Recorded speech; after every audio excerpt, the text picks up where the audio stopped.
नमस्कार, lead India में आपका स्वागत है। भारत हर साल 26 जुलाई को कारगिल विजय दिवस मनाता है।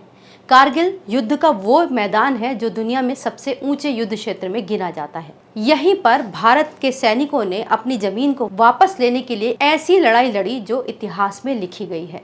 ऐसी ही शहादतों को नमन करने के लिए हमने एक सीरीज शुरू की है जिसका नाम है वंदे मातरम। इस सीरीज में हम आपको करगिल के उन शहीदों से मिलवाएंगे जिन्होंने अपना सर्वोच्च बलिदान दिया। इसके अलावा हम उन वीरों की भी कहानी सुनाएंगे जिन्होंने जंग में जान नहीं लेकिन अपने हाथ पैर गंवा दिए, लेकिन भारत माँ की सेवा की। विजय दिवस भारतीय सेना की वीरता, बलिदान और विजय का प्रतीक है। विजय दिवस कारगिल वार के बाद मनाया जाने लगा। कारगिल युद्ध 3 मई 1999 को शुरू हुआ था और 26 जुलाई 1999 को भारतीय सेना ने इसे खत्म किया। भारतीय सेना ने आतंकवादियों के वेश में छुपे पाकिस्तानी सैनिकों को सबक सिखाने और अपनी जमीन को वापस लेने के लिए ऑपरेशन विजय शुरू किया और जीत हासिल की।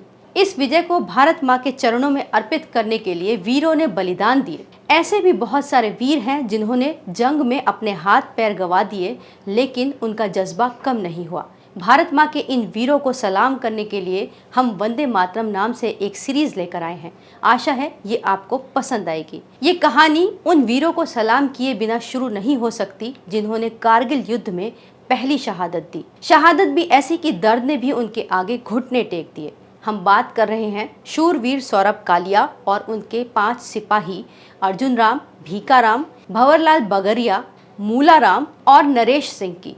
सौरभ कालिया महज 22 साल के थे जब दुश्मन ने उन्हें धोखे से घेर लिया और 22 दिनों तक टॉर्चर करता रहा, लेकिन एक भी राज उनके मुंह से उगलवा नहीं सका। 22 दिन के बाद जब पाक ने उनके पार्थिव लौटाए तो दुश्मनों के दिए बेहिसाब दर्द की कहानी कह रहे थे। सौरभ कालिया की ये पहली पोस्टिंग थी। ड्यूटी को करते हुए उन्हें केवल 4 महीने हुए थे जब 3 मई 1999 को ताशी नामग्याल नाम के एक चरवाहे ने भारतीय सेना को खबर दी कि उन्होंने चोटी पर कुछ पाकिस्तानी सैनिकों की हलचल देखी है।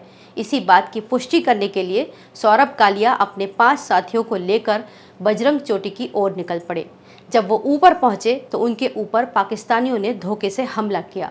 जब तक उनके पास हथियार थे वो लड़ते रहे और जब उनका गोला बारूद खत्म हो गया तो पाकिस्तानियों ने उन्हें जिंदा ही कैद कर लिया। पाकिस्तान ने ये झूठ फैलाया कि ये सैनिक पाकिस्तान की सीमा में आ गए थे, लेकिन अंतर्राष्ट्रीय नियमों के मुताबिक अगर कोई सैनिक किसी दूसरे देश की सीमा में चला जाता है तो उस देश को इन्फॉर्म करना जरूरी होता है, लेकिन पाकिस्तान लगातार इनकार करता रहा। जब सौरभ कालिया और उनकी टुकड़ी की तलाश में भारतीय सेना की दूसरे जवान पहुंचे तब उनके ऊपर भी पाकिस्तानियों ने हमला किया। तब जाकर भारतीय सेना को लगा कि यहाँ वाकई बड़ी गड़बड़ होने वाली है और इसी के बाद शुरू हुआ वो युद्ध जिसकी कहानियाँ आने वाले वीर अपने खून से लिखने वाले थे।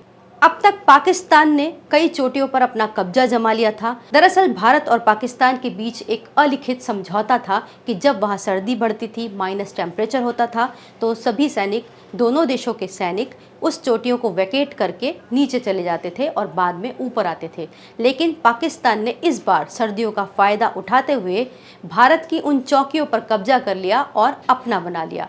इन्हीं चोटियों को जीतने के लिए और वापस लेने के लिए भारतीय सैनिकों ने घमासान युद्ध किया। दुश्मन ऊंचाई पर बैठे होने का फायदा उठा रहा था, लेकिन उसके बावजूद भारत के सैनिकों ने इन चोटियों को वापस हासिल किया। अगले एपिसोड में हम आपको मिलवाएंगे परमवीर चक्र विजेता मनोज पांडे से।